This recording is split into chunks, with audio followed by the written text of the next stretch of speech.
महत्त्वाची बातमी, लॉकडाऊनची अफवा पसरवणाऱ्यांवर कारवाई करू असा इशारा मुख्यमंत्री देवेंद्र फडणवीसांनी दिला आहे। पीएनजी साठी अटी शिथिल केल्या आहेत। एलपीजीची आवश्यकता पडणार नाही असं फडणवीसांनी म्हटलेलं आहे।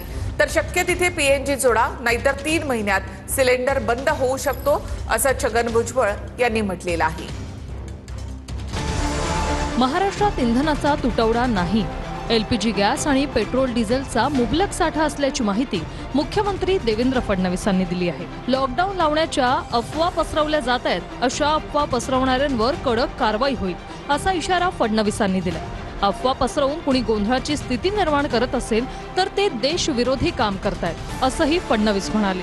ज्या प्रकारे आपल्याकडे सप्लायचा कमीत कमी डिस्ट्रप्शन हे झालेलं आहे, जाणीवपूर्वक काही लोक आपल्या देशामध्ये संभ्रम पसरवत आहेत। लॉकडाऊन लागेल वगैरे असल्या गोष्टी सांगितल्या जात आहेत। लॉकडाऊन बिलकुल लागणार नाहीये, अशा पद्धतीनं खोट्या बातम्या पसरवणाऱ्यांवर कडक कारवाई हे आम्ही देखील करणार आहोत। सगळं जर तुमच्याकडे भरपूर आहे असं राज्याचे मुख्यमंत्री म्हणत असतील तर गेल्या 8-10 वर्ष जे केरोसिन बंद होतं ते रेशनिंगवर देण्याचा का तुम्ही निर्णय जाहीर केला? याचा अर्थ प्रत्येक गोष्ट खोटंच बोलायचं। दुसरीकडे एलपीजी सिलेंडरचा वापर कमी व्हावा यासाठी आता सरकार पीएनजी वापरावर भर देत आहे। घरोघरी पाईपलाईनद्वारे गॅस पुरवठा करण्यासाठी पीएनजीच्या जोडण्या करून घ्या असं आवाहन केलं जात आहे। महानगर गॅस निगम लिमिटेड हे पाईपलाईन टाकण्याचं काम करतायत। आपण एक जीआर काढून सगळ्या महानगरपालिका नगरपालिका क्षेत्रांमध्ये गॅस पाईपलाईन टाकण्याकरता सगळ्या अटी आणि शर्ती या शिथिल केलेल्या आहेत आणि या गॅस पाईपलाईन आपण जर टाकल्या तर आपल्याकडे पीएनजी उपलब्ध आहे, त्यामुळे एलपीजीची आवश्यकता पडणार नाही।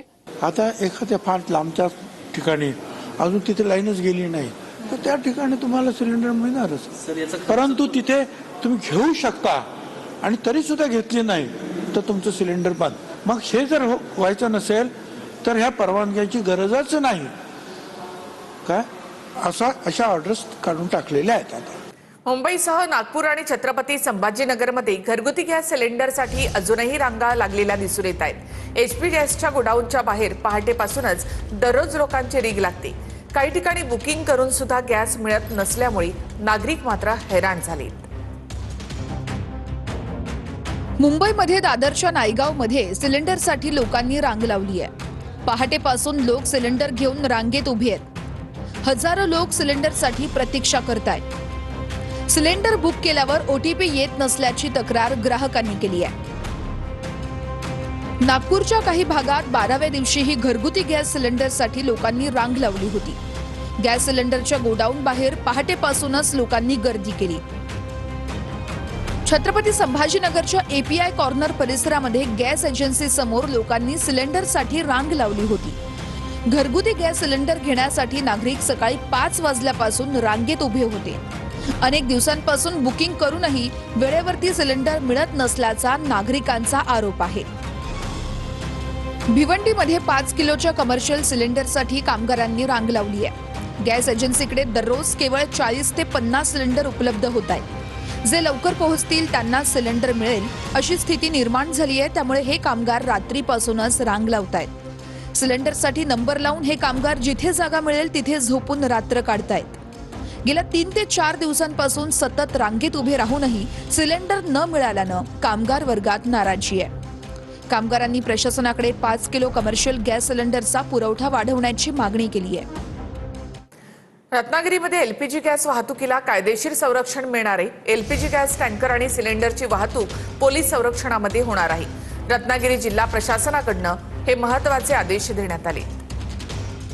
रत्नागिरीत एलपीजी गॅस टँकर आणि सिलेंडरची वाहतूक आता पोलीस संरक्षणात होणार आहे। जिल्हा प्रशासनाने या संदर्भात निर्देश दिलेत। यावेळी कोणी अडथळा आणला तर कायदेशीर कारवाईचा इशारा देण्यात आला। जैन समुदायाला घरगुती गॅस हवा असेल तर कार्यालयाशी संपर्क करा असं मंत्री मंगलप्रभात लोढा यांनी जैन समुदायासाठी पत्र लिहिलं। लोढा यांच्या या पत्रावरून वाद निर्माण होण्याची शक्यता आहे। महाराष्ट्राचे मंत्री मंगलप्रभात लोढा हे फक्त जैनांचेच मंत्री आहेत का, अशी टीका मंत्री लोढांच्या एका पत्रावरून होऊ लागली। मुंबईत हजारो लोकांना गॅस टंचाईची झळ बसली। पूर्णपणे गॅसवर अवलंबून व्यवसाय बंद पडले. मात्र मंत्री लोढांनी फक्त जैन संस्थांना भासणाऱ्या गॅस तुटवड्यासाठीच पुढाकार घेतल्याचं दिसतंय. जैन समुदायाच्या आंबील नावाचा सण तोंडावर आहे. त्या पार्श्वभूमीवर काही जैन संघटनांकडून गॅसच्या संकटाबद्दल मंत्री लोढांकडे तक्रारी आली. त्यावर तात्काळ कृती दाखवत लोढांनी जैन संघाला एक पत्र लिहिलं. आंबील सणावेळी गॅसची समस्या होऊ शकते अशी तक्रार माझ्याकडे आली. जर तुमच्या जैन मंदिरात गॅसची समस्या असेल तर तुम्हाला किती मदत लागेल ते मला पत्राद्वारे कळवा.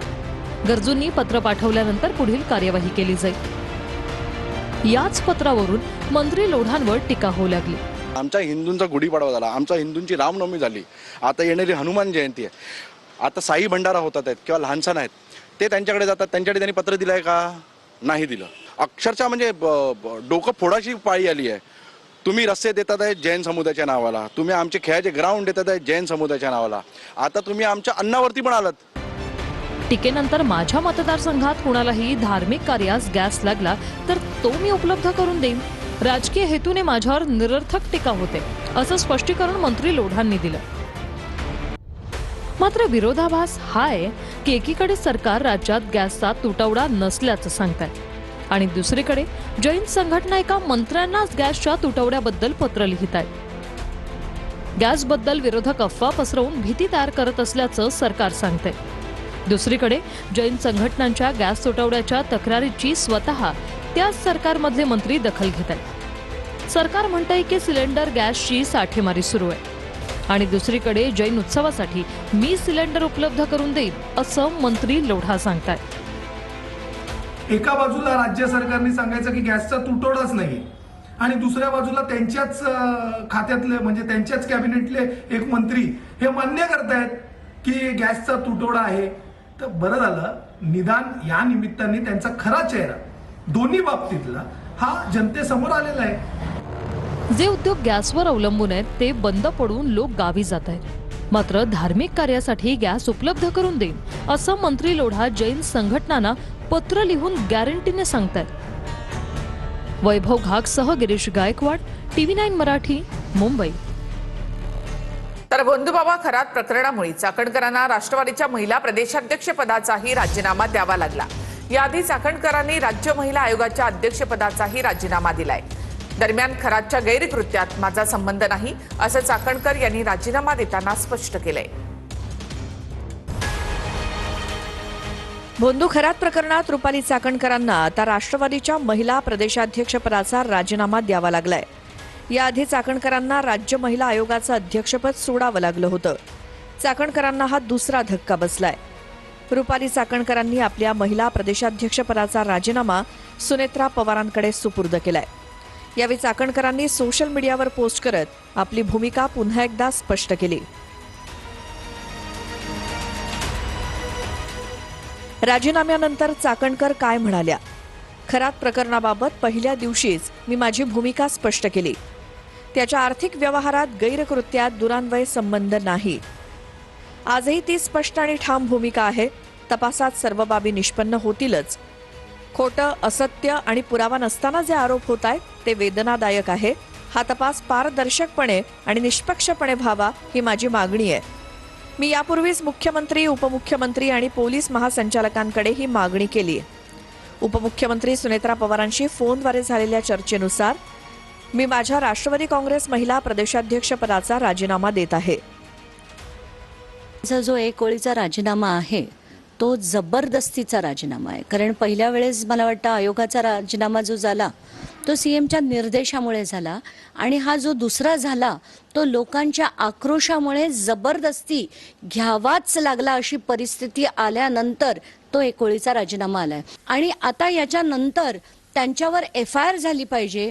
जी प्रकरणं त्यांनी दाबली, ज्याच्यात त्यांनी हस्तक्षेप केला त्या प्रत्येक प्रकरणात उघडकीस आणून त्यांच्यावर कारवाई झाली पाहिजे. आता त्यांचा जो आहे तो राजीनामा तब्बल अशोक खरातला 10 दिवस अटक केल्यानंतर आलेला आहे आणि आता दोन्ही राजीनामे दिल्यामुळं त्यांच्या जो आहे तो तपासाचा मार्ग मोकळा झालेला आहे. SIT लवकरच त्यांना जे आहे ते तपासासाठी बोलवून घेईल आणि अनेक गोष्टी ज्या आहेत त्या जनतेच्या समोर येतील. त्यांची चौकशी होणे, त्यांचा कुठं हस्तक्षेप आहे, कुठं संबंध आलेला आहे, ती कायदेशीर कारवाई तर त्यांच्यावर होणार.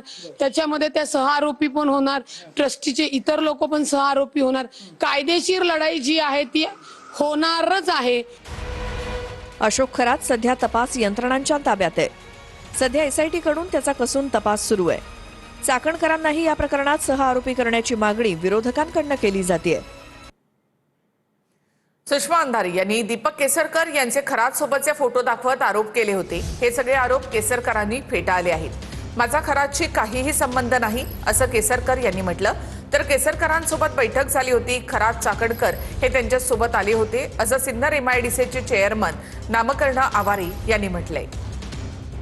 ज्या चाकणकरांना महिला आयोगाचे प्रश्न सोडवायला वेळ मिळाला नाही त्या चाकणकर MIDCच्या ऑफिसमध्ये बसून विशेष बघा, या तिघांचा पण MIDCशी संबंध नाही, पण MIDCचा जो सगळ्यात महत्वाचा माणूस आहे तो अत्यंत झुकून आदबीने या तिघांना काहीतरी समजावतोय. काय समजावतोय? केसरकरच्या प्रवक्त्यांनी सांगितलं पाहिजे. फक्त शिंदे साहेबांच्या बरोबर त्या मंदिरामध्ये गेलो होतो. याच्या व्यतिरिक्त एकाही आमदारांना मी मंदिरात नेलेलं नाही. आणि जे फोटो प्रसिद्ध झाले त्यातला एकही फोटो माझ्या ऑफिस मधला नाही आहे. त्या ठिकाणी सिन्नर येथं जी कोऑपरेटिव्ह सोसायटी आहे त्यांचा सुवर्ण महोत्सव होता. त्या निमित्ताने प्रमुख पाहुणे म्हणून मला बोलवलेलं होतं आणि त्याच ह्याच्यासाठी खरात सुद्धा उपस्थित त्या ठिकाणी होते आणि त्याच्यामुळे आमचा एकत्र फोटो त्या प्रचारात आहे. त्याचा आणि आमच्या डिपार्टमेंटचा किंवा मी घेत असलेल्या मीटिंगचा काहीही संबंध नाही. मी त्या संस्थेचा चेअरमन म्हणून काही प्रश्न आमचे त्यांच्यापुढे ॲज अ मंत्री म्हणून मांडले. चाकणकरण खरात तिथे कसं नाही, कसं आहे, आता आम्ही मंत्री महोदयांना विनंती केली परंतु माझ्या माहितीप्रमाणे ते त्यांच्याबरोबर होते. त्याच्यामुळे ते देखील ह्या बैठकीला त्यांच्या समवेत उपस्थित राहिले. आमच्या कुठल्या एखाद्या उद्योगामध्ये भागीदारी केलेली नाही किंवा कुठल्या उद्योगामध्ये सहभाग नोंदवलेला नाही. तर खरात सरकारमध्ये कोणता मंत्री हवा आणि कोणता नको असे आदेश देखील देत होता असं समोर आलंय.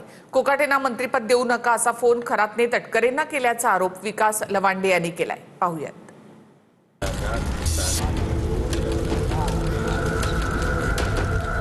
बंदुगिरी आणि तंत्रमंत्राबरोबर बलात्कारी खरात महाराष्ट्र सरकारमध्ये कुणी मंत्री असावं किंवा कुणी नको याचे आदेश देत असल्याचं आता समोर येऊ लागलंय.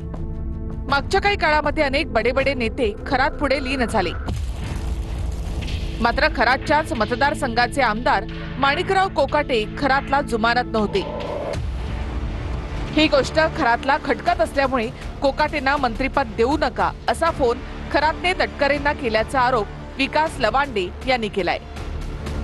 सिन्नरचे आमदार माणिकराव कोकाटे हे अशोक खरातचा अडथळा ठरत होते. माणिकराव कोकाटे कधीही त्या अशोक खरातकडे गेल्याचं कुठेही फोटो नाहीत, कुठेही चर्चा नाही.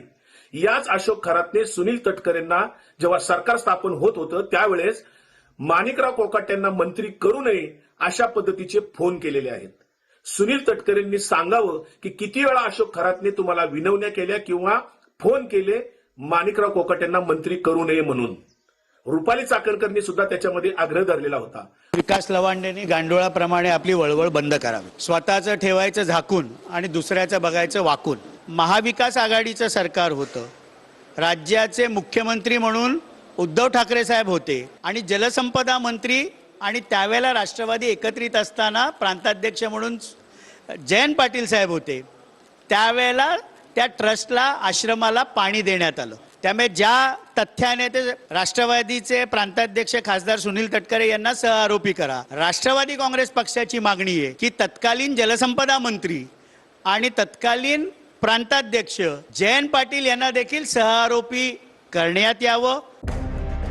एक मात्र खरं आहे की सिन्नर तालुक्यामध्ये बहुतांश लोक हे भोंदूपासून सावध होते. त्यामुळे अद्याप तरी भोंदू सोबत सिन्नरचे आमदार कोकाटेंचा एकही फोटो वा व्हिडिओ समोर आलेला नाही.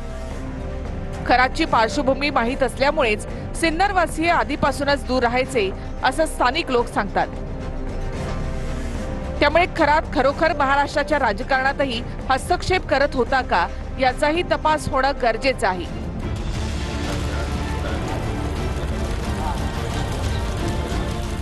Bureau report TV9 Marathi.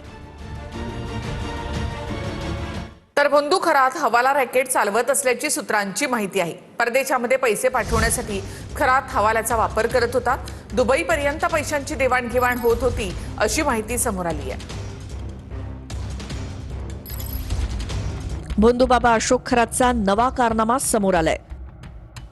भोंदू खरात हवाला रॅकेट चालवत असल्याची माहिती सूत्रांनी दिली आहे. सूत्रांच्या माहितीनुसार परदेशात पैसा पाठवण्यासाठी खरात हवालाचा वापर करत होता. दुबईपर्यंत पैशांची देवाणघेवाण होत असल्याची माहिती समोर. खरातचे अनेक बडे भक्त आणि अधिकारी त्यासाठी त्याला मदत करत होते. त्यामुळे हा आर्थिक गुन्हा आंतरराष्ट्रीय स्तरापर्यंत पोहोचण्याची शक्यता आहे. या प्रकरणी एसआयटीच्या हाती सबळ पुरावे लागल्याचीही माहिती आहे. ईशानेश्वर मंदिर आणि फार्म हाऊसला जागा दिलेल्या मूळ मालकांनी TV9 मराठीवर प्रतिक्रिया दिली. ईशानेश्वर मंदिरासाठी खरातनं जमीन हडपल्याचा आरोप करण्यात आला आहे. मृत्यूची भीती दाखवत ही जमीन लाटल्याचा माळी बंधूंनी आरोप केलाय. कॅप्टन अशोक खरात यांच्याकडे गेलो होतो, तर मग त्यांनी असं सांगितलं का तुम्हाला ही जमीन शक्यतो लाभणार नाही, तुमच्यापैकी घरात धोका होऊ शकतो किंवा एक दोन भाऊ तुमचा मयत बी होऊ शकतो. आम्ही त्यांना अपेक्षा होती की त्यांनी दुसरं गिऱ्हाईक पाहून ते व्यवहार करतात या बाबतीत, तर आम्हाला अपेक्षा होती की त्यांनी दुसरं गिऱ्हाईक पाहून विकतील, परंतु कालांतराने त्यांनी ते स्वतःच घेतली आणि आम्हाला पाहिजे त्या पद्धतीनं अमाऊंट दिली नाही त्यांनी. त्याच्यात फसवणूक झाली आमची. तुमची आता मागणी काय आहे शासनाकडे, सरकारकडे काय मागणी? शासनाने आम्हाला आमची जमीन जी आहे आम्हाला जी परत करावी आणि योग्य तो निर्णय घेऊन आम्हाला न्याय द्यावा असं शासनाकडे आमची मागणी आहे. तर ज्यांना विलिनीकरण करायचं आहे त्यांनी सुनेत्रा पवार यांच्याकडे यावं. दादांच्या राष्ट्रवादीच्या एका बड्या नेत्याने खासगीमध्ये बोलताना हे विधान केलं. विलिनीकरणाची चर्चा उपमुख्यमंत्री सुनेत्रा पवार यांच्याशी करावी. लोकशाहीमध्ये चर्चेला महत्त्व असतं, फक्त ती चर्चा एकांगी नसावी असंही या बड्या नेत्याचं म्हणणं आहे. दोन्ही राष्ट्रवादीच्या विलिनीकरणाची चर्चा आजही होऊ शकते, फक्त चर्चेची तयारी हवी. राष्ट्रवादी काँग्रेस पक्षाच्या नेत्या म्हणून सुनेत्रा पवारांशी चर्चा केली जाऊ शकते, पण मुळात चर्चेसाठी येण्याची गरज आहे. लोकशाहीत चर्चेला महत्त्व असतं, फक्त ती चर्चा एकांगी नसावी. सुनेत्रा पवारांशी चर्चा करावी, त्या निर्णय घेतील.